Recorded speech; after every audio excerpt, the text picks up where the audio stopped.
নবীজি বলেন ওই জাতি কিছুতেই সফল হবে না যেই জাতি তাদের নেতৃত্বে কোনো নারীকে বসা দেয়।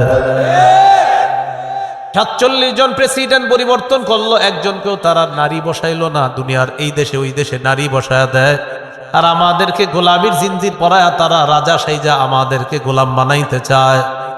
মুসলমান এখনই শপথ নিতে হবে, আর গোলামের জিনজিরে আবদ্ধ থাকা যাবে না। ভবিষ্যতে নারী শাসক কোনোভাবেই যেন না হয়। এই জন্য কি করণীয়? হুজুররা গুতাগুতি না করে এখনই এক হওয়ার সময়। এই যে সুযোগ ইসলামী দলগুলোর জন্য, এই সুযোগ আগামী 50 বছরে আসবে কিনা আল্লাহ ভালো জানে।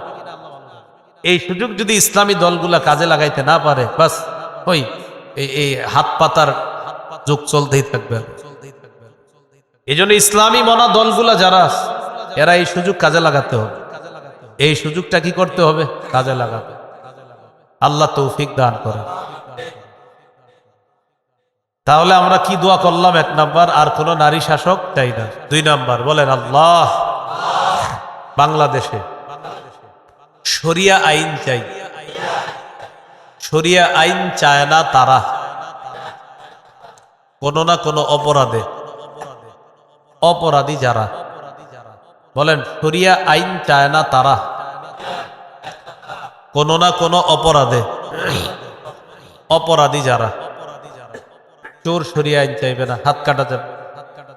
ধর্ষক শরিয়া আইন চাইবে না, পাথর মারা হবে অথবা তাকে বেত্রাঘাত করা হবে। সিনেমা যারা করে নায়ক নায়িকা তারা শরিয়া আইন চাইবে না, কারণ শরিয়া আইন প্রতিষ্ঠিত হলে কোনো নারীর শরীরে স্পর্শ করতে পারবে না। এই জন্য কোনো বাটপার অপরাধীরা শরিয়া আইন চাইবে না। শরিয়া আইন প্রতিষ্ঠিত হলে বিগত দিনের চুরির বিচার করতে করতে হাইকোর্টের মেয়াদ শেষ হয়ে যাবে। এই জন্য শরিয়া আইন চায় না তারা কোনো না কোনো অপরাধী যারা।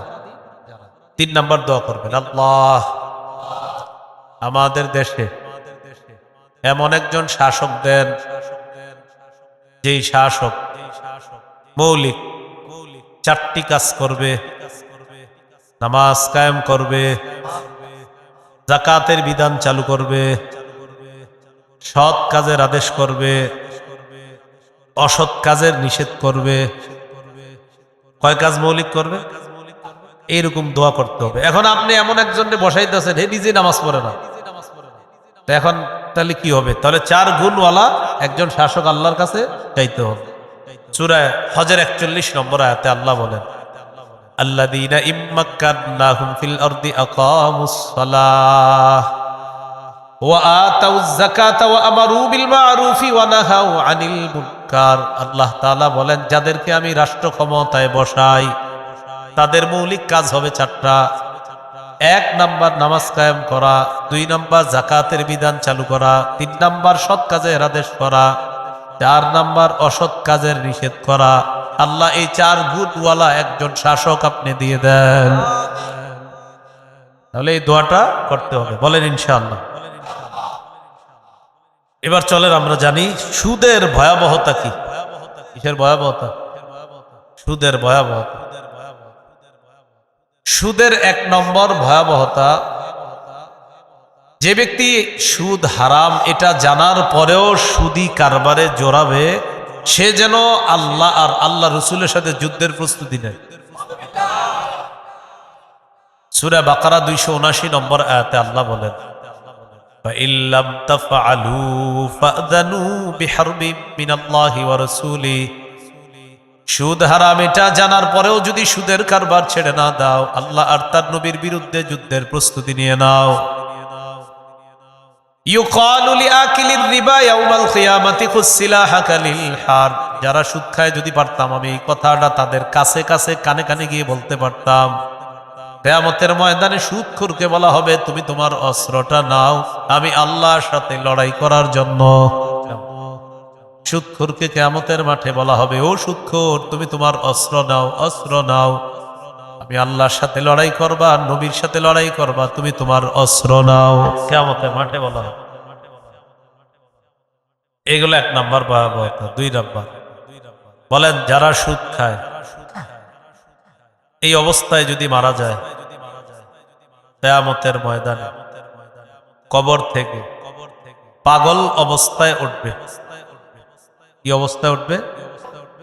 সূরা বাকারা 275 নম্বর আয়াতে আল্লাহ বলেন, الذين يأكلون الربا لا يقومون إلا كما يقوم الذي يتخبطه الشيطان من المس। যারা সুদ খায় তারা কবর থেকে কিয়ামতের ময়দানে এমন অবস্থায় উঠবে, দেখলে মনে হবে শয়তানের স্পর্শে তারা পাগল হয়ে গেছে। قال الشرك بالله والسحر وقتل النفس التي حرم الله إلا بالحق وأكل الربا وأكل مال اليتيم والتولي يوم الزحف وقذف المحصنات المؤمنات الغافلات أو كما قال عليه الصلاة والسلام اللهم صل على محمد وعلى آل محمد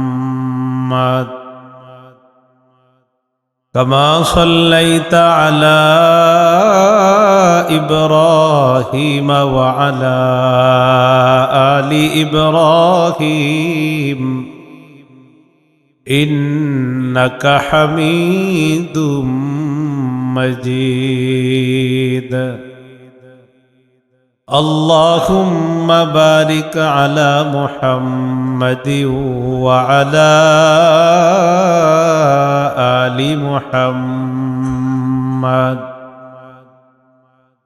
كما باركت على إبراهيم وعلى آل إبراهيم إنك حميد مجيد اللهم إني أعوذ بك من شر لساني ومن شر سمعي ومن شر بصري ومن شر مني دار কাকোয় দারুল উলুম পীর মোহসেন উদ্দিন আহমদ দুদুমিয়া রহমতুল্লাহ আলাই কওমি মাদ্রাসা ও এতিমখানার সপ্তম বার্ষিক ওয়াজ দোয়ার মাহফিলের দ্বিতীয় দিনের প্রধান অতিথি হাজী শরীয়তুল্লাহ রহমতুল্লাহ আলাই সপ্তম পুরুষ হাফেজ আবদুল্লাহ মোহাম্মদ হাসান সাহেব পীর সাহেব বাহাদুরপুর, বিশেষ অতিথি শেখুল হাদিস মুফতি আব্দুল মান্নান সাহেব শেখুল হাদিস চরমনাই কওমি মাদ্রাসা বরিশাল।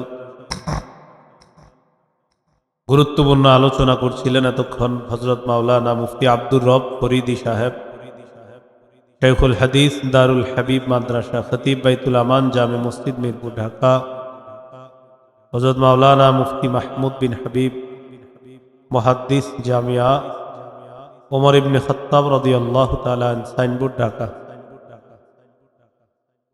আরজগুজার মুফতি মুনিরুজ্জামান সাহেব মুহতামিম অত্র মাদ্রাসা। মাহফিলের সভাপতি জনাব এসকান মাতুব্বর সভাপতি অত্র মাদ্রাসা। উপস্থিত হযরত উলামায়ে কেরাম, মুসলমান ভাইরা, আল্লাহ তাআলার দরবারে শুকরিয়া আদায় করছি। আল্লাহ আমাদেরকে এই মাহফিলে উপস্থিত হওয়ার তৌফিক দান করেছেন বলি আলহামদুলিল্লাহ। আমাকে সুদ ঘুষ সম্পর্কে আলোচনা করার জন্য বলা হয়েছে। এই বিষয়ে কি আপনারা আলোচনা শুনবেন? এই কাজের সাথে যারা জড়িত আছেন, আলোচনা শুরুর পরে আপনারা কিন্তু উঠবেন না। আবার যারা জড়িত নাই তারা উঠবেন না। জড়িত আছেন যারা, আল্লাহ তাদেরকে হেফাজত করেন, দ্রুত এই কাজ ছেড়ে দেওয়ার তৌফিক দান করেন। যারা এই অপরাধের সাথে জড়িয়ে নাই তারা যেন এই অপরাধ না করে, আল্লাহ তাআলা তাদেরকে এই অপরাধের চিন্তা থেকেও হেফাজত করেন। সূরা বাকারা 278 নম্বর আয়াতে কারিমা তেলাওয়াত করলাম। এই আয়াতের অনুবাদ হলো, হে ঈমানদারগণ, তোমরা আল্লাহকে ভয় করো। যদি তোমরা মুমিন হও, সুদের কারবার ছেড়ে দাও। এই হলো আয়াত। যতটুকু তেলাওয়াত করলাম অতটুকুর অনুবাদ। বাংলা ভাষায় আমরা যাকে সুদ বলি, কোরআন হাদিসে এটাকে বলা হয়েছে রিবা। রিবার আবিধানিক অর্থ হল আজ-জিয়াদা, অতিরিক্ত। পবিত্র কোরআনে রিবা দ্বারা উদ্দেশ্য হল কুল্লু জিয়াদাতিন লা ইউকাবিলুহা ইওয়াজ, প্রত্যেক ওই অতিরিক্ত অংশ যা কোনো বিনিময় ছাড়া গ্রহণ করা হয়। ফাও ফাও যেই অংশটা গ্রহণ করা হয় এটাকে বলা হয় রিবা। রিবার সংজ্ঞা হাদিসে আসছে। হাদিসের একটা কিতাব আছে আল জামিউস সগীর। এই কিতাবের ৬৩১৮ নম্বর হাদিস। আলী রাদিয়াল্লাহু তাআলা আনহুর বর্ণনা, তিনি বলেন, কুল্লু করজিন জাররা মানফাআতান ফাহুয়া রিবা। প্রত্যেক ঋণ, যেই ঋণ অন্যকে দেওয়ার পর সেই ঋণের মোকাবেলায় কিছু অতিরিক্ত পাওয়ার আশা করা হয়, এটাকে রিবা বলা হয়। হাদিসের একটা কিতাব আছে, নাম মুসান্নাফ আব্দুর রাজ্জাক। এই কিতাবের ১৪৩৬২ নম্বর হাদিস। আব্দুল্লাহ ইবনে আব্বাস রাদিয়াল্লাহু তাআলা আনহুমার বর্ণনা, তিনি বলেন, ঋণ গ্রহীতা ঋণ দাতাকে এই কথা বলা, আখিরলি ওয়া আযীদুক, তুমি আমারে কিছু সময় বাড়ায়া দাও, আমি তোমারে কিছু বাড়ায়া দিব। আগামী শুক্রবার টাকা দেওয়ার কথা, ২-৪ দিন বাড়ায়া দাও, শনি রবি সোম মঙ্গলবার। এই যে কয়েকদিন বাড়ায়া দিবা, আমিও কিছু বাড়ায়া দিব। এই যে আমি কিছু বাড়ায়া দিব, এই চুক্তি করা, এটা সুদ। সহিহ মুসলিমের বর্ণনা। উবাদা ইবনে সামিত রাদিয়াল্লাহু তাআলা আনহুর বর্ণনা, তিনি বলেন, সামিআতুন নবিয়্য সাল্লাল্লাহু আলাইহি ওয়াসাল্লাম ইয়ানহা আন বাইইদ যাহাবি বিদ-যাহাব ওয়াল ফিদ্দাতি বিল ফিদ্দাহ ওয়াল বুররি বিল বুররি ওয়াশ শাঈরি বিশ শাঈরি ওয়াত তামরি বিত তামরি ওয়াল মিলহি বিল মিলহ ইল্লা সাওয়াআম বিসাওয়াইন আইনাম বিআইনিন ফামান যাদা আও ইজদাদা ফাকাদ আরবা। রাসূলুল্লাহ সাল্লাল্লাহু আলাইহি সাল্লাম স্বর্ণের বিনিময়ে স্বর্ণের লেনদেন, রূপার বিনিময়ে রূপার লেনদেন, গমের বিনিময়ে গমের লেনদেন, জবের বিনিময়ে জবের লেনদেন, খেজুরের বিনিময়ে খেজুরের লেনদেন, লবণের বিনিময়ে লবণের লেনদেন করতে রাসূল সাল্লাল্লাহু আলাইহি সাল্লাম নিষেধ করেছেন। তবে ইল্লা সাওয়াআম বিসাওয়া, সমান সমান যদি হয় তাহলে লেনদেন করা জায়েজ আছে। স্বর্ণ স্বর্ণ এক জাতীয় জিনিসের লেনদেন সমান সমান হলে জায়েজ। রূপা রূপা এক জাতীয় জিনিসের লেনদেন সমান সমান জায়েজ। গম গম, জব জব, এগুলা এক জাতীয় জিনিস, সমান সমান লেনদেন হলে জায়েজ। খেজুর খেজুর এক জাতীয় জিনিস, সমান সমান লেনদেন জায়েজ। লবণ লবণ এক জাতীয় জিনিস, সমান সমান লেনদেন জায়েজ। ফামান যাদা আও ইজদাদা ফাকাদ আরবা, কেউ যদি বাড়িয়ে দেয় অথবা বাড়িয়ে নেওয়ার চুক্তি করে, সে সুদি কারবার করে। কি শিখতে পারলাম? এক জাতীয় জিনিসের লেনদেন সমান সমান হলে জায়েজ, কম বেশি হলে সুদ। সহিহ বুখারীর বর্ণনা, 2175 নম্বর হাদিস। এই হাদিসের মধ্যে আছে, রাসূলুল্লাহ সাল্লাল্লাহু আলাইহি সাল্লাম বলেন, বিউজ যাহাবা বিল ফিদ্দাতি ওয়াল ফিদ্দাতা বিজ যাহাব কাইফা শি'তুম। তোমরা স্বর্ণের বিনিময়ে রূপা, রূপার বিনিময়ে স্বর্ণ যেভাবে মন চায় লেনদেন করো। কারণ স্বর্ণ আর রূপা দুইটা কি এক না আলাদা? আলাদা জিনিস হওয়ার কারণে যেভাবে মন চায় তোমরা লেনদেন করো। বিদায় হজের ভাষণে রাসূল সাল্লাল্লাহু আলাইহি সাল্লামের স্পষ্ট ঘোষণা, সহিহ মুসলিমের বর্ণনা 1218 নম্বর হাদিস। এই হাদিসের মধ্যে আছে 1218 হলো মাদ্রাসা পাঠ্যপুস্তক অনুসারে আর কি, আর আপনাদের পকেটের উস্তাদ অনুযায়ী 2840 নম্বর হাদিস মুসলিমের। এই হাদিসের মধ্যে আসছে রাসূলুল্লাহ সাল্লাল্লাহু আলাইহি সাল্লাম বিদায় হজের ভাষণে বলছেন, আলা কুল্লু শাইইম মিন আমরিল জাহিলিয়াতি তাহতা কদামাইয়া। শোনো, জাহিলি যুগের যত কুপ্রথা সব আমার দুই পায়ের নিচে, সব বাতিল। নবীজি বলেন, ওয়া ইন্নার রিবা, সুদি কারবারটা এটাও একটা জাহিলি যুগের প্রথা। তো নবীজি বলেন, ওয়ারিবাল জাহিলিয়াতি মাউদুউন, জাহিলি যুগের সুদি প্রথা এটাও বাতিল, এটা আমার দুই পায়ের নিচে। জাহিলি যুগের সমস্ত কুসংস্কার বিদায় হজের ভাষণে আমি নবী বাতিল বলে ঘোষণা করলাম। সুদ প্রথা এটাও জাহিলি যুগের প্রথা, এই প্রথার মধ্যেও তোমরা জড়িয়ে যাবা না। এটা বিদায় হজের ভাষণ। এবার আপনাদের সামনে যে আয়াতটা আমি পড়লাম, সূরা বাকারা 278 নম্বর আয়াত, এই আয়াত নাজিল কেন করলেন আল্লাহ, প্রেক্ষাপটটা শুনেন। মক্কার দুটি গোত্র, এক গোত্রের নাম সাকিফ, আরেক গোত্রের নাম মাখজুমি। সাকিফ গোত্র মুসলমান হয়নি, মাখজুমি গোত্র তখনও মুসলমান হয়নি। দুই গোত্রের মাঝে একটা লেনদেন হয়েছে। সাকিব গোত্র মাখজুমি গোত্র দুই গোত্রের মাঝে একটা লেনদেন হয়েছে। সাকিব গোত্র মাখজুমি গোত্রকে ঋণ দিয়েছে এই শর্তে, সুদ সহ ঋণ ফেরত দিবা। নাউজুবিল্লাহ পড়ে। তো ঋণ নেওয়ার পর ফালাম্মা জা আল ইসলাম ওয়া দাখালু ফিহি, ইসলামের দাওয়াত আসছে।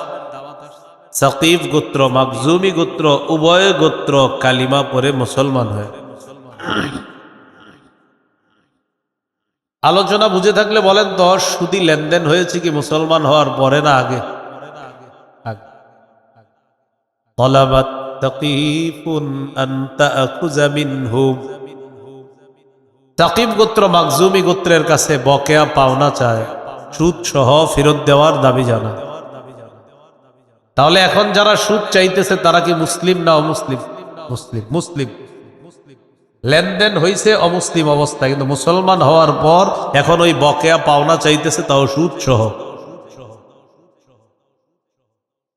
মাখজুমি গোত্র জবাব দিল, লা নুআদ্দির রিবা ফিল ইসলাম, আমরা এখন মুসলমান, ইসলামের মধ্যে আমরা সুদি কারবার করব না।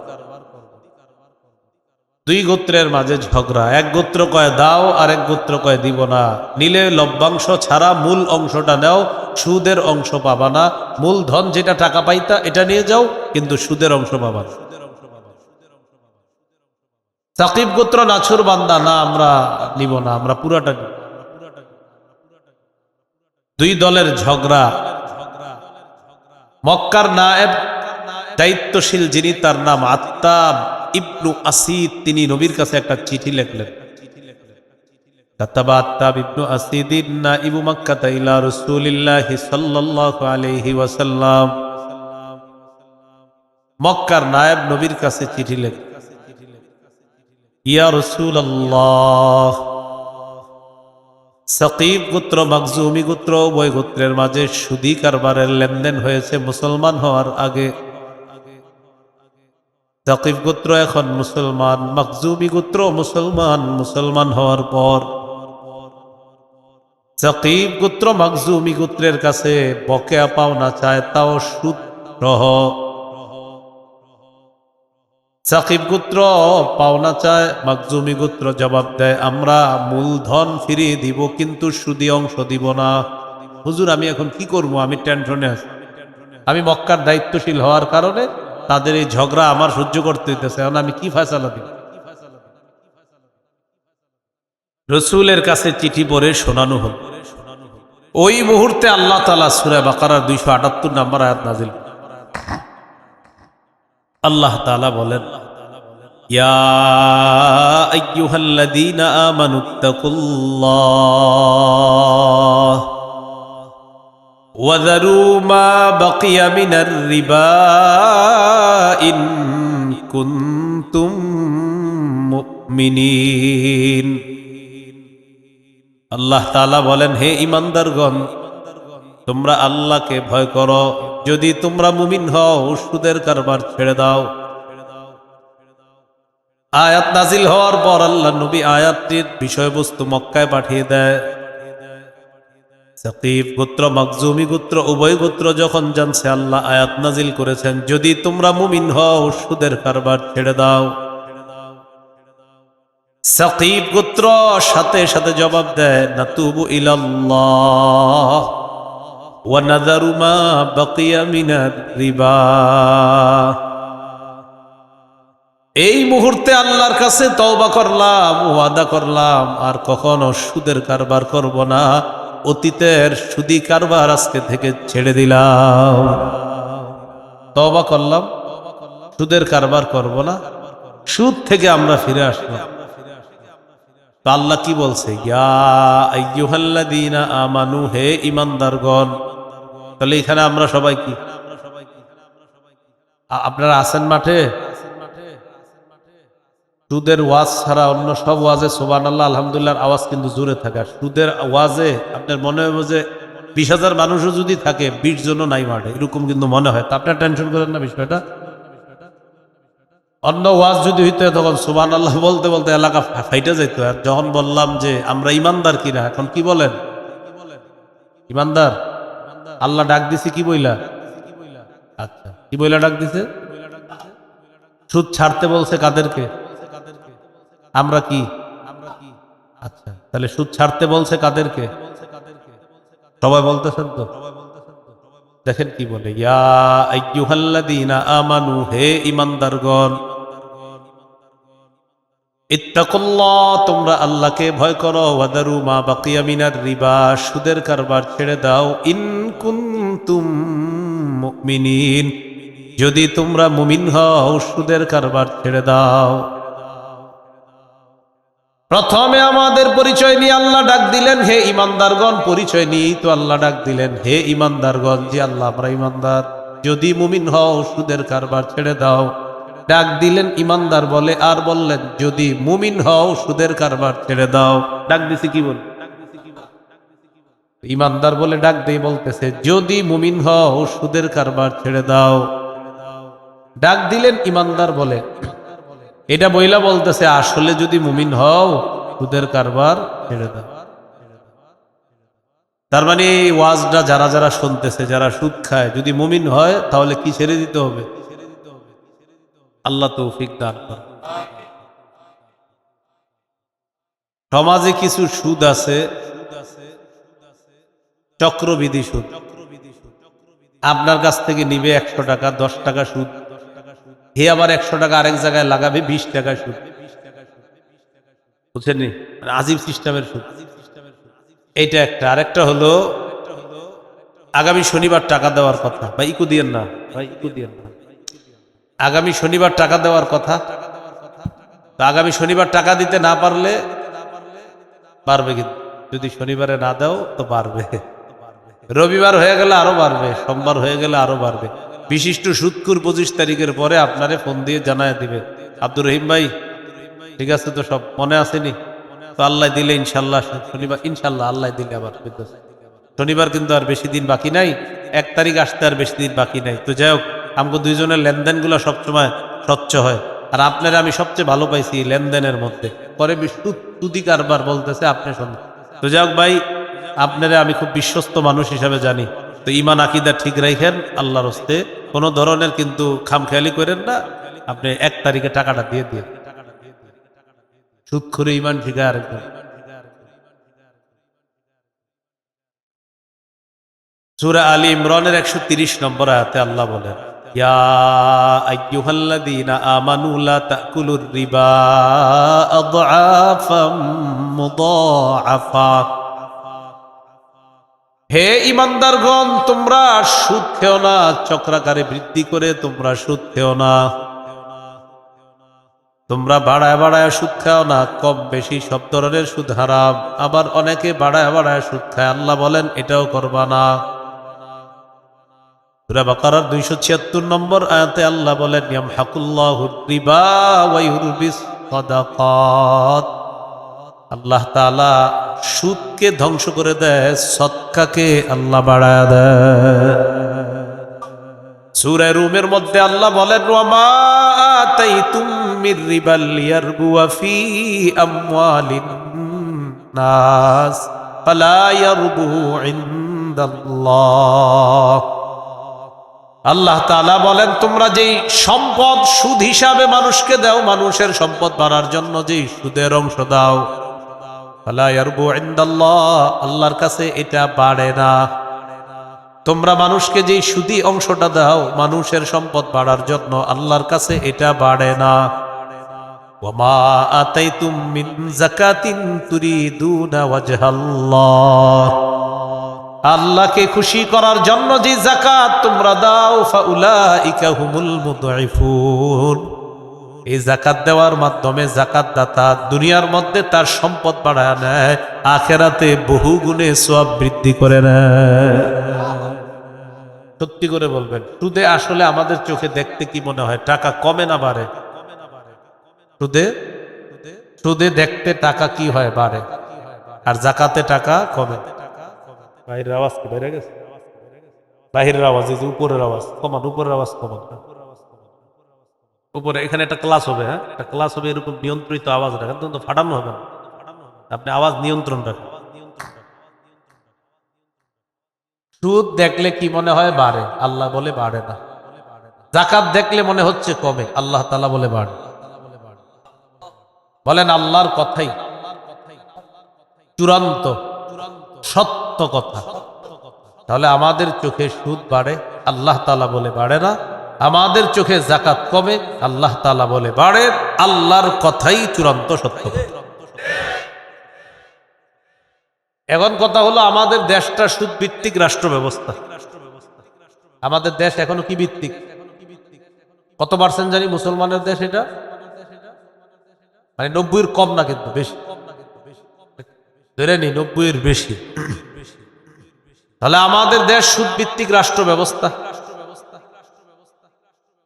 সুদ ভিত্তিক রাষ্ট্র ব্যবস্থা আছে, আগেও ছিল, এখনো আছে। ভবিষ্যতের চিন্তাধারাও সুদ ভিত্তিক রাষ্ট্র ব্যবস্থা যদি থাকে কোন মুসলমান দেশের, তাহলে তাদের দেশ ফকির আর ভিক্ষা করা ছাড়া উপায় থাকে। আমাদের দেশের প্রত্যেকটা মানুষের মাথা পিছু আয় 1,07,000 টাকা, কারণ আমাদের দেশ ছিল সুদভিত্তিক রাষ্ট্র ব্যবস্থা। বুঝেন নাই?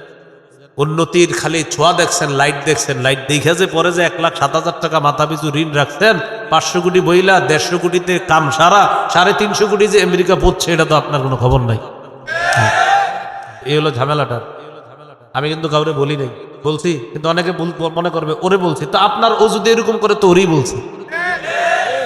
বেদাতের ওয়াজ করলে বেদাতিরা মাইকের সামনে বসে বসে বলে, হুজুর এটা আমারে বলছে। তো আপনি বেদাতি হলে তো আপনারই করছেন। ওয়াজ করছি কিসের? আর বেদাতি বসে বসে বলতেছে এটা আমারে কয়, তার মানে আপনি বেদাতি। এখন যে বললাম 500 কোটির জায়গায় 150 কোটি দিয়ে কাম সারা, বাকি 350 কোটি মারছে, এখন আপনার মনে আসতেছে, মনে হয় হেরে কয় হ্যাঁ মারছে। যদি মনে করেন মারছে, তাহলে হ্যাঁ। চোরে যখন নাকি চোরের ওয়াজ করবেন, চোরে চিন্তা যায়, হ্যাঁ চুরির ওয়াজ করলো, তুমি চাচ্ছ কা, তুমি কি চোর? তখন যদি কয় হ্যাঁ, তো ওয়াজ তো তোমারই করছে। সুদ ভিত্তিক রাষ্ট্র ব্যবস্থার শেষ পরিণতি ভিক্ষা করা। বিপরীত দিকে যাকাত ভিত্তিক রাষ্ট্র ব্যবস্থার শুভ পরিণতি ধনী হওয়া, যার শ্রেষ্ঠ প্রমাণ আফগানিস্তান। 3 বছর আগে আফগানিস্তানকে কেউ গোনে নাই, এখন আফগানিস্তান কাউরে গোনে না। 3 বছর আগে সবাই বলছে আমরা তাদেরকে সমর্থন দিচ্ছি না, তাদের পাশে আমরা থাকছি না। এখন আফগানিস্তানকে বলে আফগানিস্তান আপনাদের সাথে একটু সুসম্পর্ক বজায় রাখতে চাই। আফগানিস্তান বলে এখন সময় নেই, পরে কথাবার্তা যাওয়ার হবে। মার্সিডিজ গাড়ি বানায় দেখায় তাদেরকে, এরা এর চেয়ে দামি গাড়ি বানায় দেখায়। হেলিকপ্টার বিমান কে চালাবে এই নিয়ে প্রশ্ন তুললো, পাগড়ি বাইন্দা হেলিকপ্টার বিমান চালায় দেখাই দিচ্ছে। নারীরা রাস্তায় নামছে অধিকার আদায়ের জন্য, আফগান সরকার বলছে রাস্তায় নামছো কা? আমরা আমাদের অধিকার চাই। কি অধিকার? আমরাও কামাই করব, আমরাও বেতন নিব। আগে কত পাইতে এত, এখন পর্দার সহিত চাকরি করো, ডাবল বেতন দেব, যাও। এই দেশ আপনি থামাবেন কিভাবে বলেন? তাহলে কি শিখলাম বলেন তো? সুদ ভিত্তিক রাষ্ট্র ব্যবস্থার শেষ পরিণতি ভিক্ষা। জাকাত ভিত্তিক রাষ্ট্র ব্যবস্থার শুভ পরিণতি ধনী হওয়া। এবার আমার সাথে বলেন, বলেন সুদে ফকির আরো ফকির হয়, জাকাতে ফকির ধনী হয়।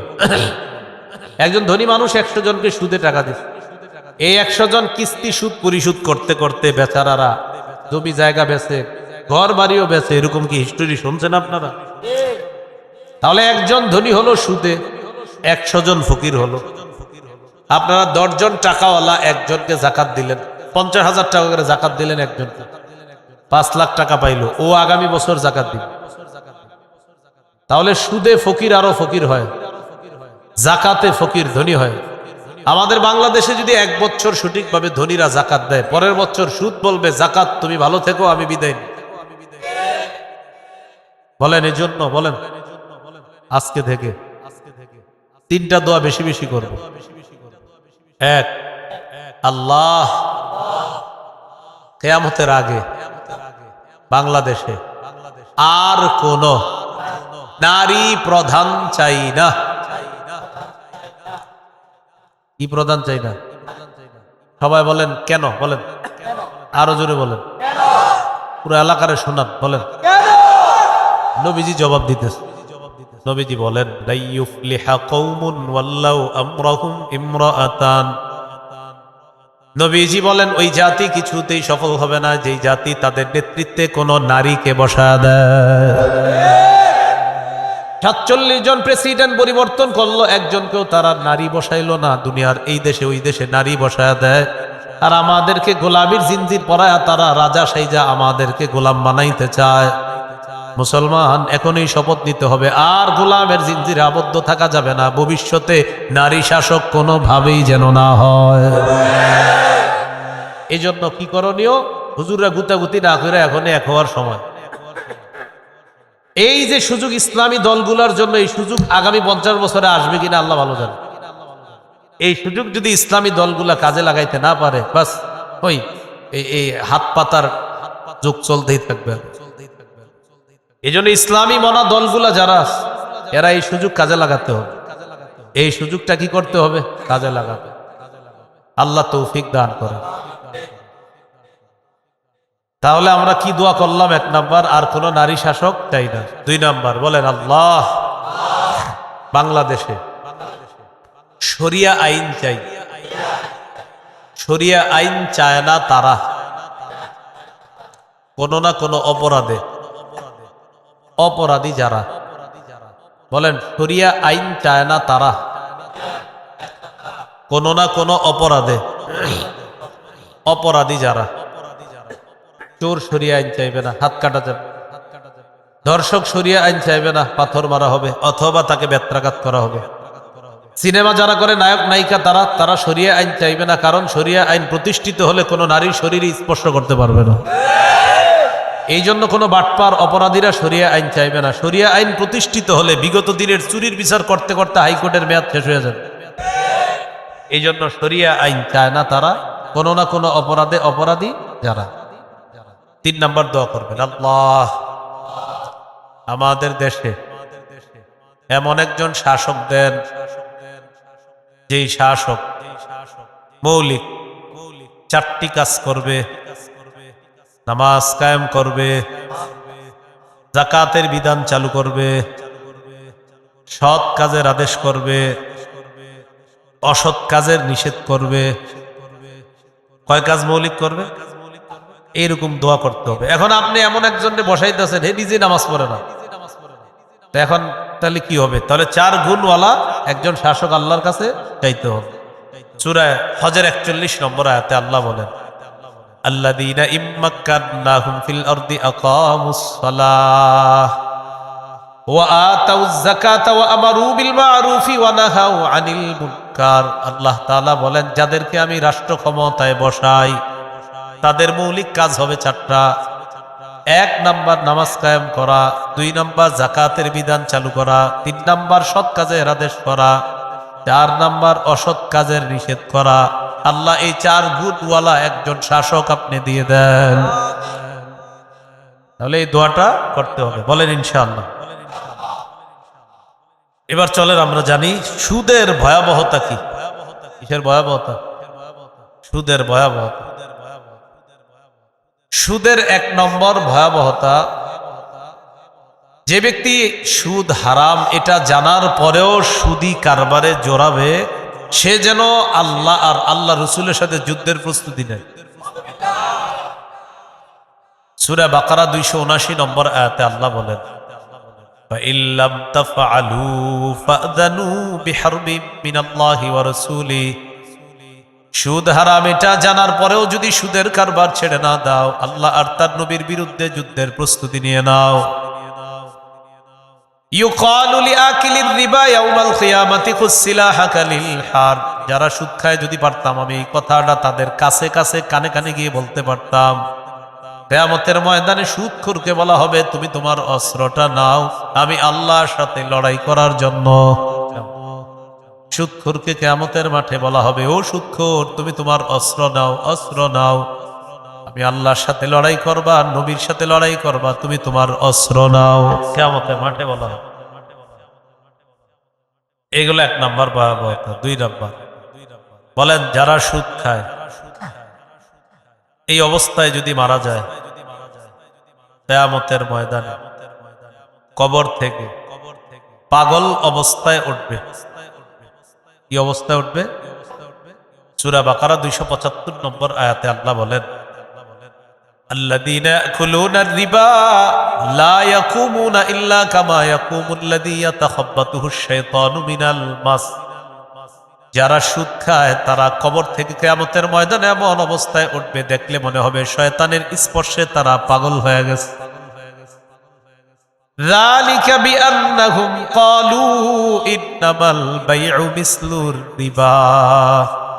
আল্লাহ তাআলা বলেন, এটা এই কারণে তারা দুনিয়ার মধ্যে বলতো ব্যবসা সুদের মতো। বলেন নাউজুবিল্লাহ। ব্যবসা কিসের মতো? সুদের মতো। আসলে কি সুদের মতো? ব্যবসায়ী 1 মাস কত কষ্ট করে ইলেকট্রিক বিল দিতে হয়, কর্মচারীদের বেতন দিতে হয়, পানির বিল দিতে হয়, সবকিছু করার পর লভ্যাংশ কতটুকু থাকবে এই নিয়ে তার টেনশনের শেষ নাই। সুদখোর 25 তারিখ পর্যন্ত টাট জুয়া খেলায় আর চা দোকানের সামনে বৈশা বৈশা লেকচার মারবে আর বলবে, ইমান তোরছে আমার কম নাই। বলবে ইমান তোরছে আমার। আবার দেখবেন মাঝে মাঝে হজেও যায়। খায় কি? যায় কই? বলেন বলেন, খায় সুদ, যায় হজ। খায় সুদ, যায় হজ। এই তো আবার আইসা আইসা আপনার এরকম বলে, বেটা বুঝো যেগুলা কিছু 25 তারিখের পরে চুপি চুপি ফোন দেয়, শোনো তো আমার আর তোমার লেনদেনের বিষয়টা এই এলাকার ওলামায়ে কেরাম জানে না তো। না তো যাক, বলে আমার আর তোর মাঝে ইমান রাখবি কিন্তু ঠিক মতো, কাউরে বলবি না এগুলো। মানে সুদ যে খারাপ এটা হেও জানে, আর যে নিতেছে সেও জানে, তো বলতেছে সাবধান, এগুলো কাউরে বলবি না। সমাজে কিছু বিশিষ্ট সুদখোর পাবেন যারা লুকায় লুকায় সুদ খায়, মানে চুপে চুপে খুব নেক সুরতে, মানে বুঝায় আমি খুব ভালো মানুষ, কিন্তু হ্যাঁ সুদ খায়।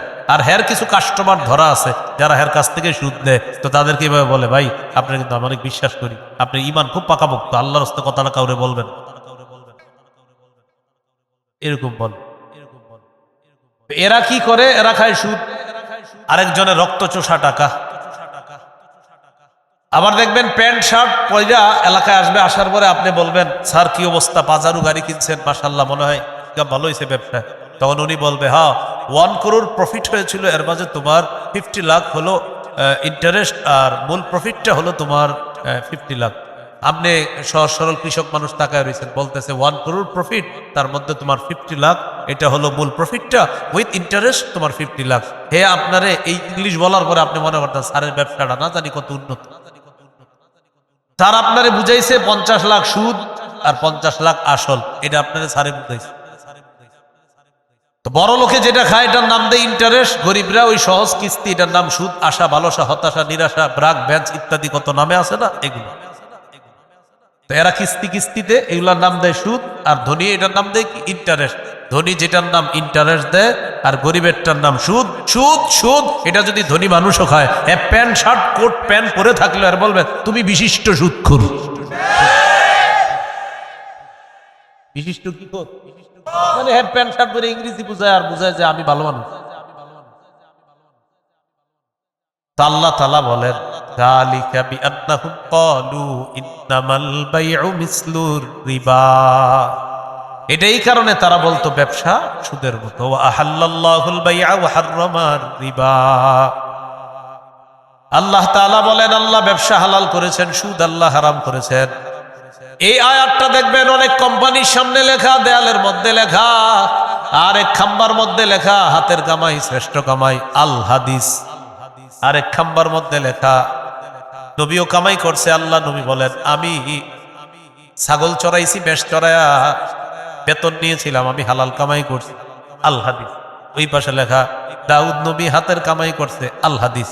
এবার আপনি ভিতরে গিয়ে দেয়ালে দেয়ালে খালি আল কোরআন আল হাদিস। এবার একটু পরে যে কাজটায় যাবেন সুদ, দেয়ালে চারপাশে লেখা আল হাদিস আল কোরআন, একটু পরে আপনি মূল কাজে যাবেন আর কি ওখানে যেই কাজে গেছেন এখন ওখানে যাবেন, যাওয়ার পরে সুদি লেনদেন। দেয়ালে দেয়ালে যদি কোরআনের সবগুলা আয়াত লেখাও থাকে আর বিশেষ যদি সুদের কারবার হয়, সুদ হারাম, কিয়ামত পর্যন্ত হারাম। কোরআনের আয়াত আর হাদিস লেখা দেখবেন দেয়াল পুরা ভরা, ভিতরে সুদের কারবার। চিন্তা ভাবনা করলে অনেক কিছু গবেষণা করে বের করে দিতে পারবেন। আল্লাহ আমাদেরকে বুঝার তৌফিক দান করেন। এলো 2 নম্বর গজব। 1 নম্বর গজব আল্লাহ আল্লাহ রসুলের সাথে যুদ্ধ।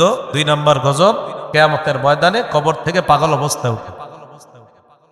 3 নম্বর গজব, আমার দিকে তাকান, 3 নম্বরটা এই দেখেন।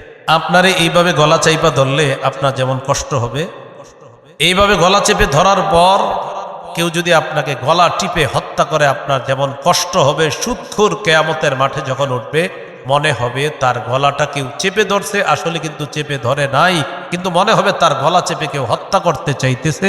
এই অবস্থায় উঠবে কিয়ামতের মাঠে। উমদাতুত তাফসীর 1 নম্বর খণ্ড 330 নম্বর পৃষ্ঠা। আকিলুর রিবা ইউবাসু ইয়াউমাল কিয়ামাতি মাজনুনান ইউখনাক, সুদখোরকে কিয়ামতের ময়দানে উঠানো হবে এমন অবস্থায় দেখলে মনে হবে পাগল, আর মনে হবে তার গলাটা চেপে ধরে কেউ তাকে হত্যা করছে। নাউজুবিল্লাহ। 4 নাম্বার, সুদের কারণে আপনার কি বরাদ্দকৃত হালাল রিজিকটা আল্লাহ ছিনায় নেয়। আপনার জন্য বরাদ্দকৃত হালাল রিজিক ছিল আল্লাহর পক্ষ থেকে, কিন্তু আপনি সুদে কারবার করতেছেন, এই হালাল রিজিকটা আল্লাহ ছিনায় নেয়। তুমি সুদ খাও, হালালটা তোমার খাওয়া লাগবে না, আল্লাহ হালাল ছিনায়।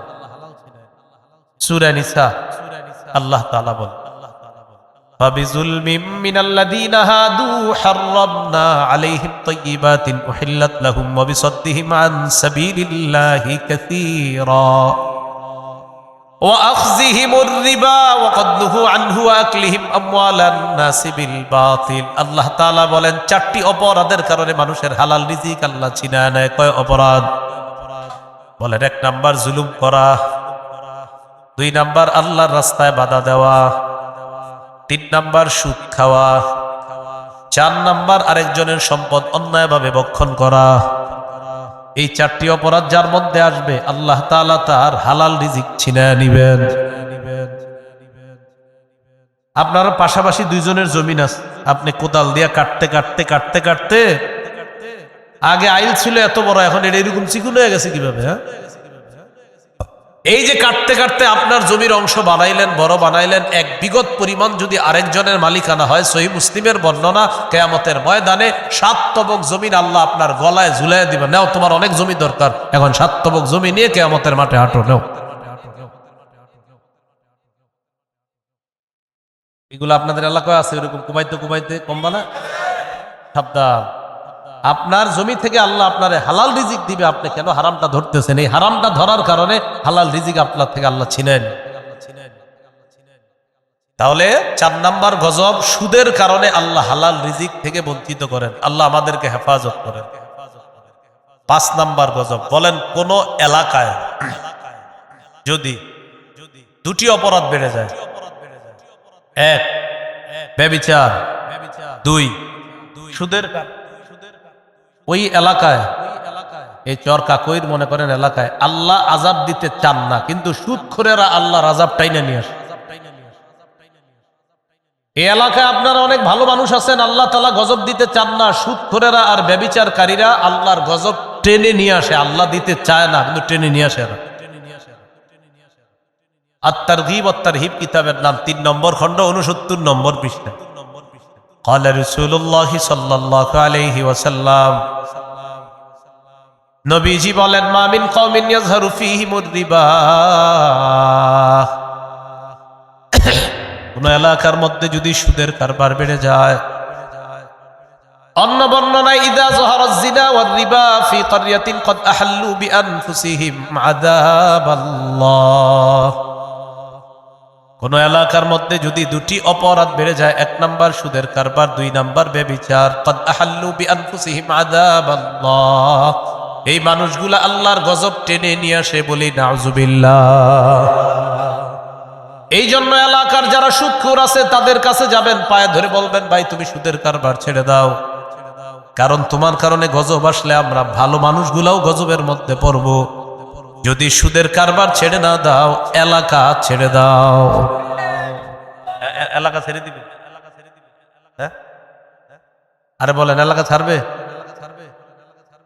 যে সুদ খায় ওর কারণে আপনাদের ভালো মানুষের উপরে গজব আসে, তোরে গিয়ে বলবেন সুদের কারবার ছাড়ো অথবা এলাকা ছাড়ো। ঠিক, এলাকা ছাড়া ঠিক। তো হে তো আরেক এলাকায় গিয়ে সুদ খাবে, ওই এলাকা তো গজব আসবে। আপনাদের ভাইরাস আপনারা দূর করবেন, এটার আরেক জায়গায় পাঠাবেন, এটা পুরা ভাইরাস, এটা অ্যালার্জি। এই অ্যালার্জি এলাকায় রেখে এটারে ঠিক করেন, এটার পায়ে ধরেন, এটার হাতে ধরেন, ভাই তুমি সুদ খাও না।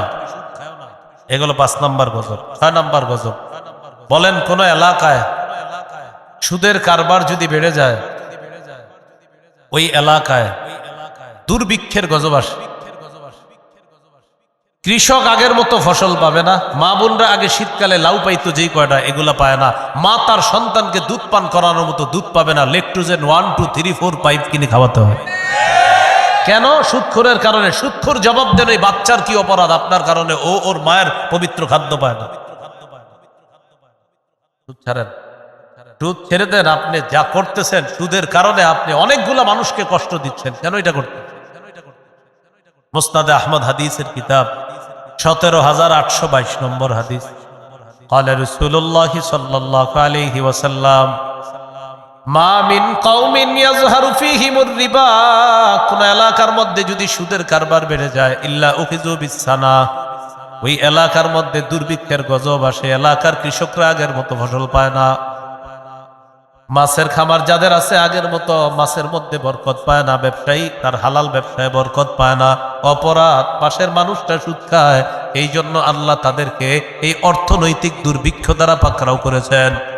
এই জন্যই তো আগে বললাম, আমাদের পুরা রাষ্ট্রটাই হলো সুদ আর সুদ। পুরা রাষ্ট্র, পুরা রাষ্ট্র কি সুদ আর? এই জন্য কোনো শান্তি নেই। দেখ, হ্যাঁ, প্রতিদিন একটার পর একটা বিশৃঙ্খলা আছেই তো আছে। কেন? শরিয়া আইন যতদিন না হবে, আবু বকর, ওমর, উসমান, আলীর সেই যুগ যতদিন ফিরে না আসবে। কারণ আমরা 90 ভাগ মুসলমান, 90 ভাগের মুসলমানের দেশে বুঝে আসুক না আসুক, এখানে ইসলামী হুকুমত থাকতেই হবে যদি শান্তি চাই। আর যদি আপনি বলেন না হুজুর এটা সারা শান্তি আসবে, লিখে রাখেন, কয়েকশো পৃষ্ঠাব্যাপী খাতা থাকলে লেখেন। বড় বড় অনেকে আমার বিরোধিতা করতে পারেন না, আমি ছোট বয়স নিয়ে বলতে, আপনি লিখতে পারেন, খেলাফত ব্যবস্থা ছাড়া মুসলমানদের ভাগ্য পরিবর্তন হয় না, হতে পারে না, হবে না। আমার এই বক্তব্যের বিরোধিতা করবে অনেক, কিন্তু না, আপনি করেন। আমি তো বলছি আপনি লিখে রাখেন, আমি তো চিরদিন বাঁচবো না। আপনি লিখে রাখেন, খাতা আনেন, খাতা কলমে লেখেন। বলতে পারেন হাজার হাজার মিনিট টাইম আমি নষ্ট করে পড়াশোনার আলোকে বলতেছি, এছাড়া আপনার শান্তি আসবে না। আমার বিকল্প অনেকে বলবে এটা না, এটা ঠিক না, ওটা ঠিক না। আপনি আসেন, আপনি বিকল্প ব্যবস্থা বললাম তো, শান্তি আসবে সাময়িক, 1 সপ্তাহ থাকবে, 2 দিন থাকবে, 3 দিন থাকবে, গজব আসবে পর। চূড়ান্ত শান্তি চান, খেলাফত ব্যবস্থার বিকল্প না। আবু বকর, ওমর, উসমান, আলীর যুগ, সেই যুগ ফিরে আনতে হবে। যদি আপনি বলেন আপনি মুসলমান, আর যদি বলেন অন্য কিছু, তাহলে আমার বক্তব্য না। এটা আফগানিস্তান বুঝছে, কারা আফগানিস্তান অভিভাবক বানাইছে সঠিক জায়গায়। আমরা অভিভাবক বানাই কারে? এক তাগুত ছাড়ি আর একটারে ধরি, বৃষ্টি থেকে বাঁচার নিচে জন্য ঝর্ণার নিচে এসে দাঁড়াই, যেন ভাগ্য পরিবর্তন হয় না।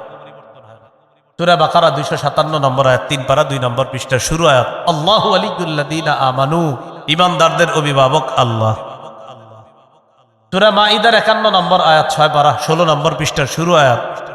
ইয়া আইয়ুহাল্লাযীনা আমানু লা তাত্তাখিযুল ইয়াহুদা ওয়ান নাসারা আউলিয়া, হে ঈমানদারগণ, তোমরা ইহুদি খ্রিস্টানদেরকে অভিভাবক রূপে গ্রহণ করো না। আল্লাহ তাআলা বললেন আল্লাহ হলেন ঈমানদারের অভিভাবক, আবার আল্লাহ বললেন ইহুদি খ্রিস্টানদেরকে অভিভাবক বানায় না। এই জন্যই তো বললাম, এক তাগুত ছাড়লাম, আরেক তাগুত ধরলাম, পশ্চিম ছাড়লাম, পশ্চিমা ধরলাম, পশ্চিম ছাড়লাম, পশ্চিমা ধরলাম। এক তাগুতের রশি থেকে মুক্ত হয়ে আরেক তাগুতের রশির কাছে গলাটা সঁপে দিলাম। ভাগ্য পরিবর্তন হবে না, চূড়ান্ত ভাগ্য পরিবর্তন হবে না। ইসলামী হুকুমত ছাড়া মুসলমানের ভাগ্য পরিবর্তন হবে না, এটা নিশ্চিত। আল্লাহ বুঝার তৌফিক দান করেন। 6 নাম্বার গজব মনে আসেনি? সুদ বাড়বে, দুর্ভিক্ষ আসবে। আমাদের দেশের সব মানুষ এখন হাহাকার। কারো ব্যবসা, হুজুর ব্যবসা কেমন চলতে? হুজুর বললেন না, কোনো ব্যবসায়ী ভালো নাই, খোঁজ দিয়া দেখেন। কেন কেন ভালো নাই? পুরা দেশটা, রাষ্ট্রটা হয়ে গেছে সুদ ভিত্তিক রাষ্ট্র। গজব নাম্বার 7, যারা সুদ খায় দোয়া করি এই অবস্থায় যেন মৃত্যু না হয়, আগে যেন তওবা করে। কিন্তু কারো যদি সুদী অবস্থায় মৃত্যু হয়ে যায়, কিয়ামত পর্যন্ত তার পেটের মধ্যে সাপ থাকবে, এই সাপ নিয়ে তার বাস বরজখের জগৎ চলবে, আর কিয়ামতের মাঠের শাস্তি তো বাকি আছে। সুদখোরের পেটে কি থাকবে? সাপ। সাপ খান, আরো বেশি করে খান। ইবনে মাজার হাদিস 2273 নম্বর হাদিস। قال رسول الله صلى الله عليه وسلم أتيت ليلة أسري بي على قوم, মেরাজের রাতে একদল মানুষের পাশ দিয়ে অতিক্রম করলাম। মানুষগুলার দিকে তাকাইলাম, তাকায়া দেখলাম বুতুনুহুম কাল বুয়ুত, তাদের পেটগুলা বিশাল বড় বাড়ির মতো। পেট কিসের মতো? বাড়ি, পেট বাড়ির মতো। ফিহা আল হাইয়াত তুরা মিন খারিজি বুতুনিহিম, পেটের বাহির থেকে পেটের ভিতরে দেখা যায় বিশাল বড় বড় সাপ দৌড়ায়। আমি প্রশ্ন করলাম, মান হাউলা ইয়া জিবরিল, জিবরিলেরা কারা? জিবরিল আমিন জবাব দেয়, হাউলা ইয়া আকালাতুর রিবা ইয়া রাসূলুল্লাহ, হুজুর এরা হলো সুদখোরের দল, কিয়ামত পর্যন্ত তাদের পেটের মধ্যে সাপ থাকবে। আওয়াজ দিয়ে বলি নাউজুবিল্লাহ। এরা সুদখোরের দল, কিয়ামত পর্যন্ত এদের পেটে সাপ থাকবে। এলো 7 নাম্বার গজব। গজব নাম্বার 8, আল্লাহ না করেন, আল্লাহ না করেন, যদি সুদী লেনদেন অবস্থায় মারা যায়। মা আছে কাদের জীবিত? প্রিয় ভাইয়েরা, দুধ খাওয়া, আপন মায়ের সাথে বিয়ে করা মানে ব্যভিচার করা। ইবনে মাজাহ 2274 নম্বর হাদিস।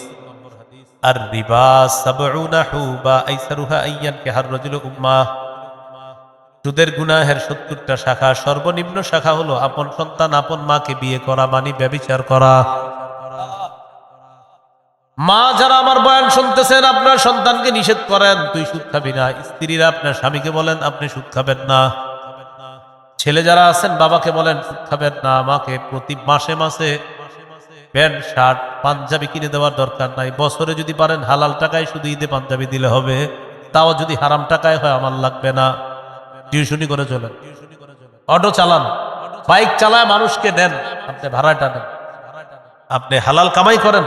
যুবক যারা আছেন বাপেরে বলেন আব্বা হারাম টাকা আমারে দিয়েন না, আমি আমার মতো কামাই করব, আপনি আমাকে হারাম টাকা দিয়েন না। মেয়ে যারা আছেন বাপেকে বলেন প্রতি সপ্তাহে সপ্তাহে কসমেটিক্স লাগবে না, আমার হারাম টাকায় হালাল টাকায় পারলে আমাকে দিয়েন।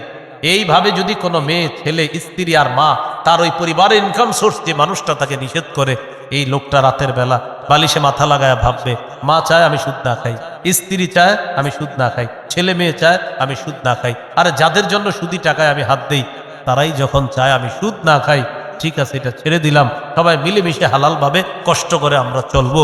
আমি আশাবাদী পারিবারিক সাপোর্ট যদি ইনকাম সোর্সের মানুষটা পায়, তিনি সুদ থেকে খুব দ্রুত ফিরে আসবেন ইনশাআল্লাহ। এভাবে আপনি সাপোর্ট করবেন। এগুলো 8 নাম্বার। 9 নাম্বার গজব, যে ব্যক্তি সুদি লেনদেন অবস্থায় মারা যাবে, এক তো পেটে সাপ থাকবে, দ্বিতীয়ত হলো এই সাপ নিয়ে সে কিয়ামত পর্যন্ত রক্তের একটা নদীতে সাঁতার কাটবে, কিয়ামতের আগে সে নদীর কিনারায় পৌঁছতে পারবে না। তো এই বুখারীর বর্ণনা 2085 নম্বর হাদিস। ফজরের নামাজের পর রাসূল সাল্লাল্লাহু আলাইহি সাল্লাম সাহাবীদের দিকে ফিরে বসলেন। সাহাবীদের দিকে ফিরে বসার পর আপনারাও দেখবেন এই এলাকার মসজিদের ইমাম সাহেবরা ফজরের পর সালাম ফিরে মুসল্লিদের দিকে ফিরে বসে না? হ্যাঁ বসের আওয়াজ না কম হয়েছে? বসেনি? প্রথমে কম হয়েছে কেন আমি বলি। আপনার অনেকে টেনশনে আছে, হুজুর ফজরের পরে ইমাম সাহেব কি ডাইন দিকে যায় না বাম দিকে, উনি কি বসে না শোয় না ঘুমায়, আমরা তো জানি না। সেই জন্য দেখবেন কয়েকজন বলছে, মানে অনেকে তো জানে না যে ফজরের পরে আসলে হুজুর ইমাম সাহেব কি উত্তরে দক্ষিণে না কোথায় যায়, আমরা তো জানি না আসলে। কেন জানে না? ওই ওনারা ঘরে নামাজ পড়ে তো ফজরটা, এই জন্য আর কি জানে না। আমি ভালো ধারণা রাখি, আপনি মসজিদে না পড়লে ভাই অন্তত ঘরে পড়েন, আল্লাহ তৌফিক দান করেন। কিন্তু যুবক যারা আছি আমরা সবাই মসজিদেই জামাতে যাব, বলেন ইনশাআল্লাহ। মান সাল্লা সুবহা ফি জামাআ, কেউ যদি ফজরের নামাজ জামাতে পড়ে সারা রাত নামাজ পড়ার সওয়াব। এশার নামাজ জামাতে বললে অর্ধেক রাত নামাজ পড়ার সওয়াব, ফজর জামাতে বললে সারা রাত নামাজ পড়ার সওয়াব। আপনি কিন্তু ঘুমায়া ছিলেন, আপনি এশা পড়ার পরে ঘুমায়া ছিলেন, পরে উইঠা ফজর পড়ছেন, এই ঘুমায়া ছিলেন উইঠা ফজর পড়ছেন, বাস ঘুমায়া থাকলেও আল্লাহ সারা রাত দাঁড়িয়ে দাঁড়িয়ে নামাজ পড়ার সওয়াব ওই এশার ফজরের কারণে আর দিয়ে দিবে আপনার। তো যাই হোক, আগামীকাল ফজর একটু দেখে ইমাম সাহেব কি করে। হ্যাঁ, ইমাম সাহেব ফজরের পর মুসল্লিদের দিকে ফিরে বসে, নবীজি বসলেন সাহাবীদের দিকে ফিরে বসার পর জিজ্ঞাসা করলেন, তোমরা কেউ কোনো স্বপ্ন দেখছো কালকে?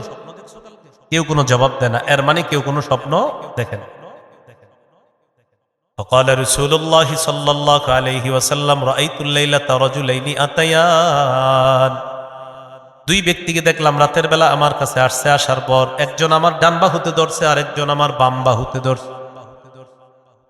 فأخرجاني إلى أرض مقدسة, পবিত্র একটা জমিনের দিকে আমাকে দুইজন নিয়ে চলছে।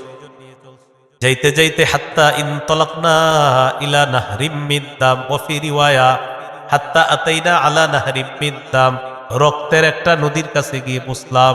নদীর দিকে তাকাইলাম, তাকায়া দেখি নদীর পানির কালার হলো রক্তের মতো। ফিহি রাজুলুন কাইম, নদীর মাঝখান, এটা মনে করেন মাঝখান, নদীর মাঝখানে এক ব্যক্তি দাঁড়ায় আছে, মাঝখানে এক ব্যক্তি দাঁড়ায় আছে, এটা হলো নদীর কিনারা। ওয়ালা ওয়াসতিন নাহরি রাজুলুন বাইনা ইয়াদাইহি হিজারা, নদীর কিনারায় এক ব্যক্তি, তার সামনে পাথর আর পাথর, কিনারায় একজন মাঝে একজন, কিনারায় যিনি তার সামনে পাথর। আল্লাহ নবী বলেন ফাআকবালা রাজুলুল্লাযী ফিন নাহরি, মাঝখানের লোকটা সাঁতার কেটে রওনা করছে, কিনারায় যাবে। যেই মাত্র কিনারায় যায়, যাওয়ার পর ফারামাল্লাযী আলা ওয়াসতিন নাহরি বিহাজারিন ফি, নদীর কিনারা যে মানুষটা আছে তিনি একটা পাথর নিয়ে ওই সাঁতারকারী লোকটার মুখ বরাবর মারে। ফাআলকামাহু হাজারা, ওই লোকটার মুখের ভিতরে পাথরটা ভাতের লোকমার মতো ঢুকাইয়া দিবে, মানে ভাত যেমন পেটে যায় এই পাথরটা এরকম মুখ দিয়ে ঢুকে আপনার সবকিছু ঝাঁঝরা করে রক্তে পুরা নদীটা রক্তের কালার হচ্ছে। তো পাথর লাগার পর আপনার রদ্দাহু হাইসু কানা, এক আঘাতে ওই লোক মাঝখানে সাঁতার কাটছে, আবার মাঝখানে চলে গেছে, এক আঘাতে, পাথরের এক আঘাতে নগদ মাঝখানে। নবীজি বলেন কুল্লামা আরাদা আইয়াখরুজা রামা বিহাজারিন ফি ফিহি রাদ্দাহু হাইসু কানা, যতবার লোকটা কিনারায় যেতে চায় ততবার পাথরের আঘাত খায়, আবার নদীর মাঝখানে চলে যায়। আমি প্রশ্ন করলাম, কে এটা? তুই বুঝি নাই? জিবরিল আমিন জবাব দিলেন আল্লাযী রাআইতাহু ফিন নাহরি আকিলুর রিবা, যাকে আপনি নদীর মধ্যে সাঁতার কাটতে দেখলেন, এই লোকটা হলো সুদখোর, কিয়ামত পর্যন্ত সাঁতার কাটবে, নদীর কিনারায় বুঝতে পারবে না। এ হলো 9 নাম্বার গজব। গজব নাম্বার 10,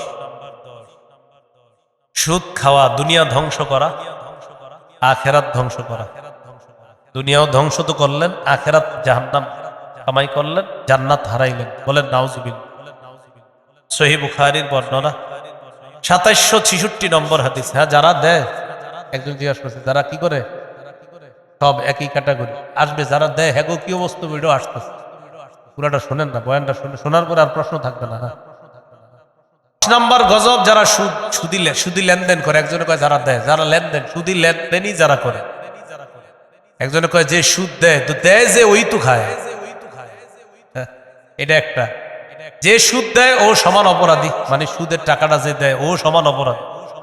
ও কেন এই হারাম কাজের মধ্যে লাগে, জড়িত হয়। ওর উপরে 24 ঘন্টা আল্লাহ রসুলের অভিশাপ চলতে থাকে। কয় ঘন্টা? আচ্ছা, এটা আসতেছে। তো 10 নাম্বার, সুদি কারবার যে করে, দুনিয়া ধ্বংস, জান্নাত হারায় ফেলে, জাহান্নামের মালিক হয়। নাউজুবিল্লাহ। قال رسول الله صلى الله عليه وسلم اجتنبوا السبع الموبقات। নবী বলেন তোমরা 7টি ধ্বংসাত্মক অপরাধ থেকে বাঁচো। قالوا وما هن يا رسول الله। সাহাবীরা বললেন হুজুর এই 7টি ধ্বংসাত্মক অপরাধ কি? নবীজি বললেন আশিরকু বিল্লাহ, 1 নাম্বার আল্লাহর সাথে শিরিক করা। এটা হলো ধ্বংসাত্মক অপরাধের একটা। কি করা? বলেন সবাই, কি করা? লাতাজিদান্না আশাদ্দান নাসি আদাওয়াতাল লিল্লাযীনা আমানুল ইয়াহুদা ওয়াল্লাযীনা আশরাকু।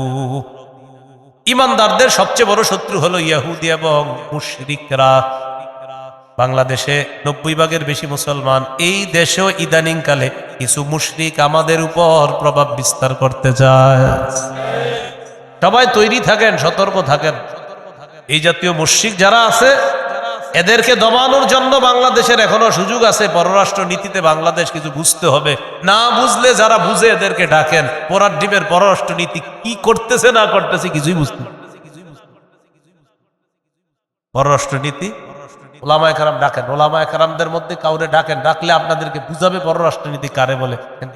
ঘোড়ার ডিমও বুঝেন না পররাষ্ট্র নীতি। চীনের সাথে আর পাকিস্তানের সাথে সম্পর্ক ভিত্তি মজবুত করেন, মাঝখানে যেটা আছে এটা ছাগলের 3 নাম্বার বাচ্চার মতো লাফানো শুরু করে। বুঝেই না,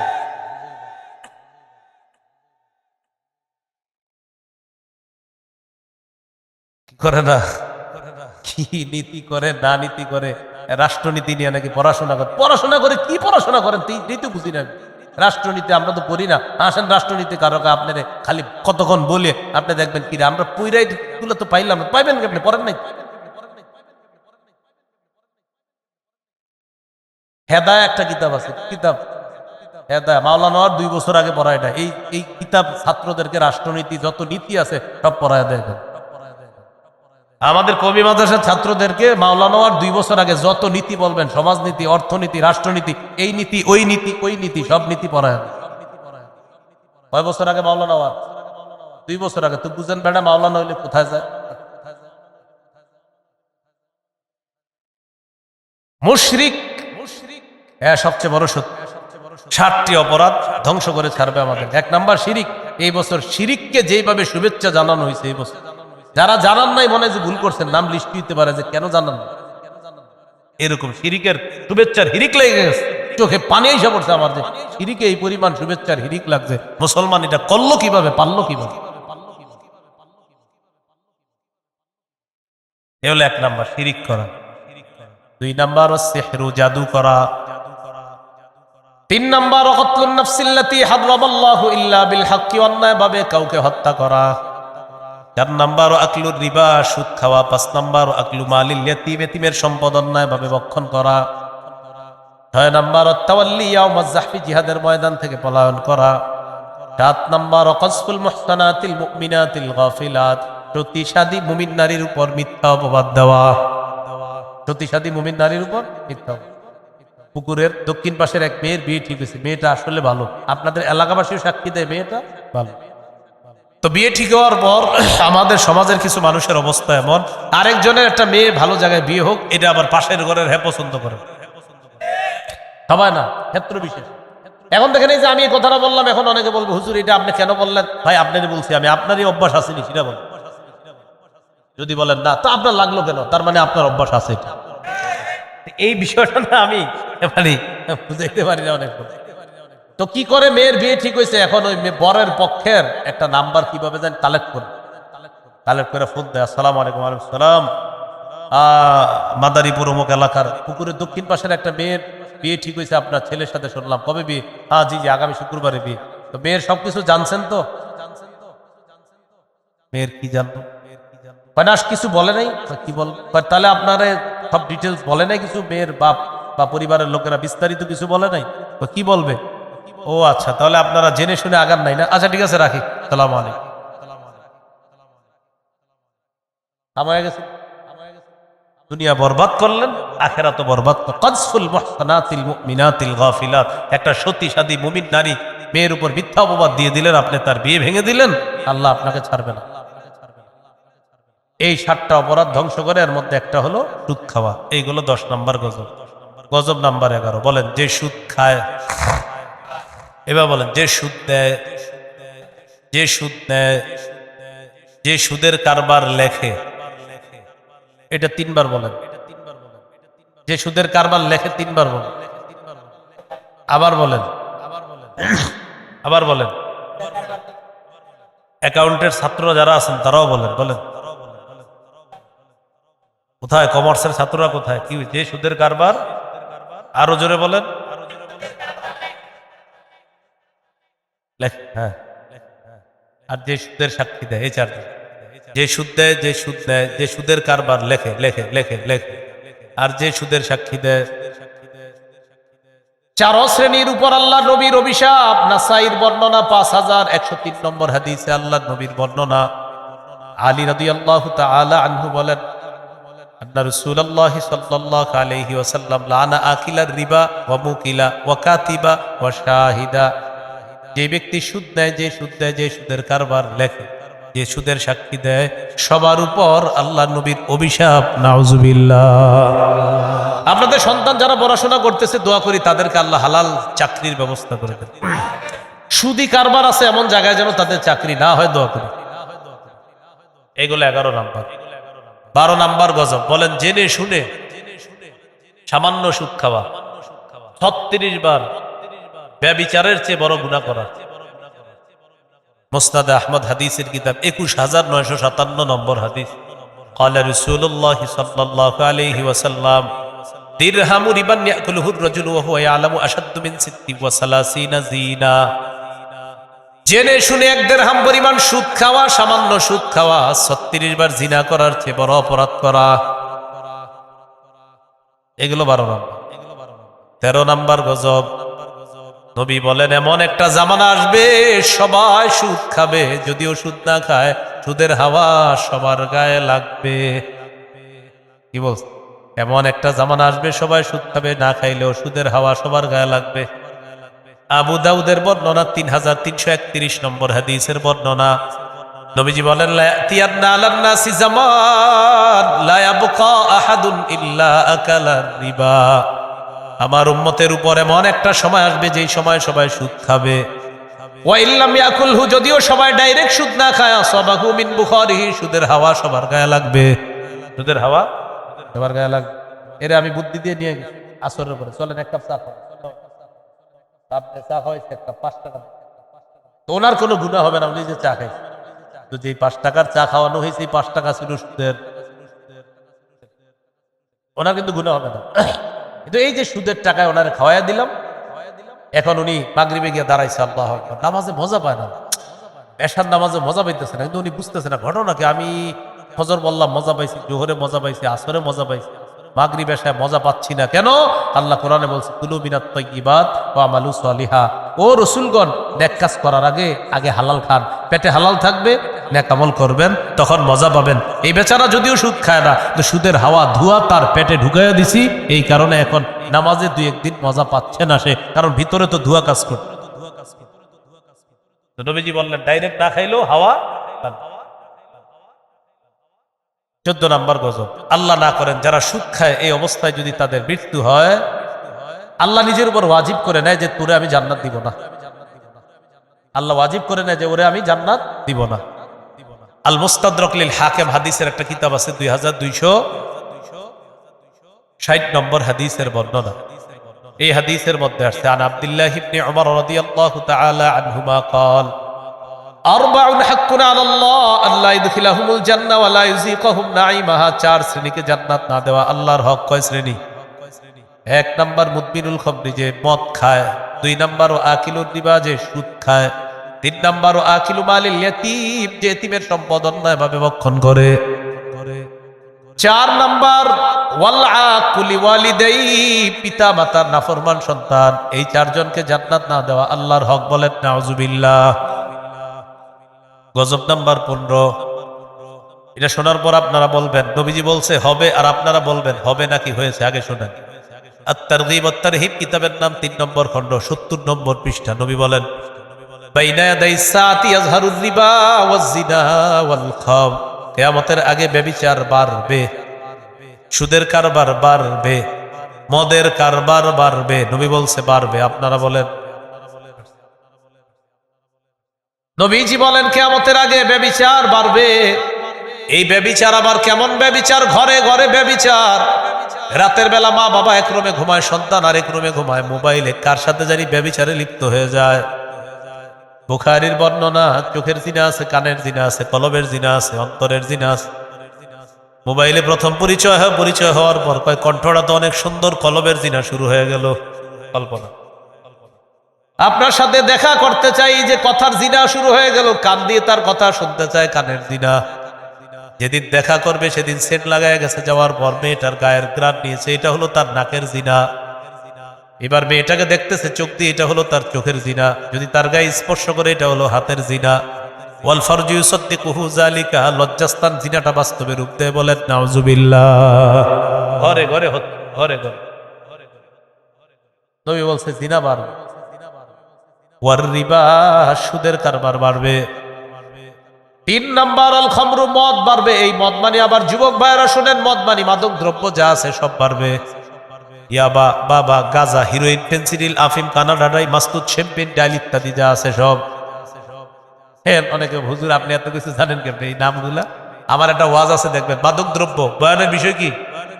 এখানে তো মাত্র 10-12টা কইছি, ওখানে দেখবেন একদম টানা 30টা কইলে। কোথায় চাষ হয়, কেমনে চাষ হয়, কেমনে আমদানি হয়, ওখানে হলো ওই বয়ানের। তো আমার বিষয়বস্তু আপনার মাদক না, বিষয়বস্তু সুদ, সুদেই থাকে। রাসূলুল্লাহ সাল্লাল্লাহু আলাইহি সাল্লাম বলেন জিনা বাড়বে, ব্যভিচার বাড়বে, মাদক দ্রব্য বাড়বে। 15 নাম্বার গজব। সর্বশেষ গজব 16 নাম্বার। বলেন সুদের শেষ পরিণতি। ওই আগেও বলছি, হ্যাঁ ভিক্ষা বলছি না আগে? বলেন সুদের শেষ পরিণতি ভিক্ষা। আবার বলেন, আবার বলেন। ইবনে মাজাহ 2279 নম্বর হাদিস। নবীজি বলেন মা মিন আহাদিন আকসারা মিনার রিবা ইল্লা কানা আকিবাতু আমরিহি ইলা কিল্লাহ। যারা বেশি সুদ খায় তাদের শেষ পরিণতি হয় সম্পদ কমে যাওয়া। সুদখোররা যদিও দুনিয়াতে দেখে সে ভালো আছে, ওর বংশের মধ্যে কেউ না কেউ গজবের মধ্যে পড়বে, এটা এক। আর ওর কারণে হাজারো মানুষ গরিব হয়, এটা আরেকটা। এটা হলো 16 নাম্বার সর্বশেষ গজব। এবার সুদের ব্যাপারে সর্বশেষ কথা, যেটা শোনার জন্য আপনারা অনেকে প্রস্তুত না, কিন্তু এরপরে বলতে হবে। সন্দেহ শুনতেছেন তো? আপনারা আমি 1 ঘন্টা জমি দিছি, 1 ঘন্টা জমি। কয় ঘন্টা? 1 বছর এটা আপনার কাছে থাকবে। 1 লাখ টাকা নিচ্ছি। 1 বছর পরে আপনি জমিটা আমারে দিয়ে দিবেন, আপনার টাকা আমি দিয়ে দিব। 1 বছর চাষাবাদ হয়নি, সুদ। এটা সুদ। হ্যাঁ, আপনারা আছেন, এটা সুদ, সুদ। হ্যাঁ, বলতেছি বাঁচার উপায় বলেন। আগে বলেন রে কি করেন নাই, আগে নিয়ম শিখেন। বলেন বন্ধকি জিনিস দিয়ে উপকৃত হওয়া জায়েজ নেই। বলেন আমি তার কাছে জমি রাখাটা, এটা বন্ধক। বন্ধকি জমিতে সে কিছু করবে না, আমি টাকা দিব, সে জমি ফেরত দিবে। জমিটা শুধু সে দেখে রাখবে, এটা চাষাবাদ করবেন, এটাতে উপকৃত হবেন। আমি একটা স্বর্ণের চেন রাখলাম, তার 10,000 টাকা, স্বর্ণের চেনটা ফেরত দিবে, টাকাটা দিয়ে বন্ধক রাখছে। উনি শখ করে ওনার মেয়ের গলায় চেনটা দিচ্ছে, মেয়ে আনন্দ করতেছে, আব্বা আমার চেন দিচ্ছে। এই যে উনি ওনার মেয়ের আনন্দটা দিল, এই আনন্দ সুদের অন্তর্ভুক্ত। আব্দুল্লাহ ইবনে মাসউদ রাদিয়াল্লাহু তাআলা আনহুর কাছে একজন আসছে, ঘোড়ার উপরে চড়ে রাখছে। আসার পর বলতেছে, হযরত ওমকে আমার কাছে 500 দিরহাম দিনার ঋণ নিছে, তারপর আমার কাছে ঘোড়াটা বন্ধক রাখছে। আব্দুল্লাহ ইবনে মাসউদ বললেন, ঘোড়া বন্ধক রাখার পর তুমি কি এটার উপরে ওঠো? ইবনে মাসউদ বললেন, ঘোড়ার উপরে যদি চড়াও অথবা নিজে চড়ো, তুমি যদি চড়ো বা কাউকে চড়াও, এটা সুদ হবে, কারণ ঘোড়া হলো বন্ধকি বস্তু, এটা দিয়ে উপকৃত হওয়া যায়। করবেনটা কি? ভাড়া দিবেন। ভাড়া কি দিবেন? 1 বছরের জন্য ভাড়া দিবেন। 1 বছর ওনারা আমি জমি খাইতে দিলাম, উনি এই জমি চাষাবাদ করে খাবে, 20,000 টাকা ভাড়া নিব, বা এলাকায় যত ভাড়া। কিন্তু ওইটা ওইভাবে না, ওই যে আপনি অনেক টাকা দিয়ে বলবেন হুজুর পরে কিছু কাটবো, এটা বাটপারি, এরকম না। আপনি ভাড়া দিবেন যে 20,000 টাকা ভাড়া, ভাই 15,000 টাকা ভাড়া, তুমি জমি 1 বছর খাইবা, খাইয়ে দিয়ে দিবা, বাস এটা ভাড়া। তুমি এটা ওই যে যেরকম পুকুর নেন, পুকুর ভাড়া নেন ইত্যাদি, এগুলা তো এটা জায়েজ আছে, লিজ বা ইত্যাদি, এটা জায়েজ আছে। কিন্তু ওইটা যেটা ওইটা করবেন। আরেকটা হইতে পারে আপনার বেশি টাকা দরকার। কি দরকার? এর একটা বুদ্ধি হইতে পারে 5 বছরের জন্য ভাড়া দেবেন। 5 20 1 লাখ 5 বছরের জন্য জমিটা আপনার ভাড়া দেবেন। এর মাঝে আপনার মনে করেন 1 লাখ টাকা আমি নিয়ে নিলাম, 5 বছর উনি ভাড়া, 5 বছরের ভাড়া শোধ করে দিচ্ছে। এর মাঝে একটা এরকম হইতে পারে, ভাই যদি 4 বছর পরে এরকম হয় যে তুমি জমিটা রাখবা না বা আমি নিয়ে নিবো, তখন তুমি জমি ফেরত দিলে আবার তোমার 20,000 আমি ফেরত দিয়ে দিব। মানে যতটুকু অংশের ভাড়া অতটুকু আপনি রাখবেন, বাকিটুকু অংশ আপনি ফেরত দিবেন। তো এটা হলো কি, আপনার অংশ বেশি টাকা দরকার। তো মানুষ কিন্তু সাধারণত জমির কাজটা করে বেশি টাকার জন্য। তা আপনি এইভাবে 5 বছরের জন্য ভাড়া দেন, যে ভাই 1 লাখ টাকা ভাড়া, তুমি 5 বছর এটাতে চাষাবাদ করে খাও, 5 বছর পরে আমার জমি আমাকে ফেরত দিয়ে। তো এইভাবে আপনি বেশি টাকা নেন। তো যে বিষয়টা বললাম ভাই, আমরা সবাই যেন কথাগুলো মনে রাখতে পারি, আল্লাহ তৌফিক দান করেন। হ্যাঁ, সুদি কারবার করেন না, সুদ খাবো না, সুদ ধরবো না, সুদ নিব না, সুদের কারবার লিখবো না। এই যুবক ভাই যারা আছেন, পড়াশোনা করতেছেন কলেজ ভার্সিটিতে, আল্লাহর হস্তে আপনারা সুদি কারবারে যেখানে চাকরি ওখানে যায় না। এটা আপনাদের কাছে একটা আবদার থাকলো, আল্লাহ আমাদেরকে হেফাজত করেন। আজকে সুদের যে আলোচনাটা, আপনারা, আমার একটা সংকলন আছে মিম্বরের আমানত, এটার